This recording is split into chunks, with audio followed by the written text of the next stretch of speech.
ખેડા જિલ્લાના નડિયાદ તાલુકાના વલેટવા ગામની સીમમાં સ્ટેટ મોનિટરિંગ સેલની ટીમે બાતમીના આધારે દરોડો પાડીને મોટા પ્રમાણમાં ભારતીય બનાવટનો વિદેશી દારૂ ઝડપી પાડ્યો છે।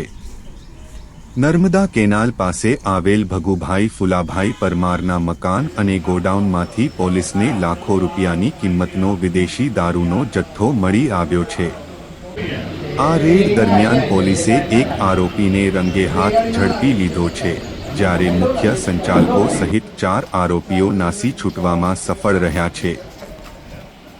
આ ગુનામાં ખેડા જિલ્લા પંચાયતના પીપળાતા બેઠકના ભાજપના સભ્ય પ્રફુલ્લ પરમાર ઉર્ફે સ્વામીની સંડોવણી બહાર આવતા સમગ્ર જિલ્લાના રાજકીય આલમમાં ભારે ખળભળાટ મચી ગયો છે। સ્ટેટ મોનિટરિંગ સેલની ટીમ ખેડા જિલ્લામાં પ્રોહિબિશનના ગુનાઓ શોધી કાઢવા માટે પેટ્રોલિંગમાં હતી। તે દરમિયાન બાતમી મળી હતી કે વલેટવા ગામની સીમમાં ભગુભાઈ પરમાર પોતાના રહેણાંક મકાન અને ગોડાઉનમાં ગેરકાયદેસર વિદેશી દારૂનો જથ્થો રાખીને તેનું વેચાણ કરે છે। આ બાતમીના આધારે પોલીસે પંચોને સાથે રાખીને વલેટવા સીમમાં નર્મદા કેનાલ પાસે આવેલા 2 માળના મકાનમાં દરોડો પાડ્યો હતો, જ્યાં તપાસ કરતા મકાનની પાછળના ભાગે આવેલા આશરે 80 ફૂટ લાંબા અને 20 ફૂટ પહોળા શેડ એટલે કે ગોડાઉનમાંથી અલગ-અલગ બ્રાન્ડની વિદેશી દારૂની બોટલો ભરેલા ખાખી અને સફેદ કલરના કાર્ટન મળી આવ્યા હતા।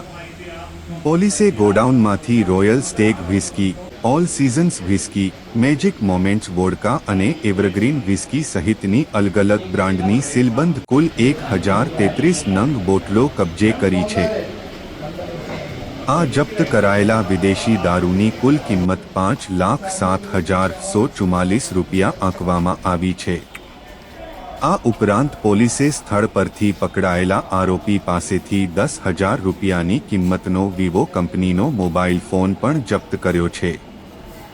આમ પોલીસે દારૂ અને મોબાઈલ ફોન મળીને કુલ 5,17,144 રૂપિયાનો મુદ્દામાલ તપાસ અર્થે કબજે કરીને કાયદેસરની કાર્યવાહી હાથ ધરી છે।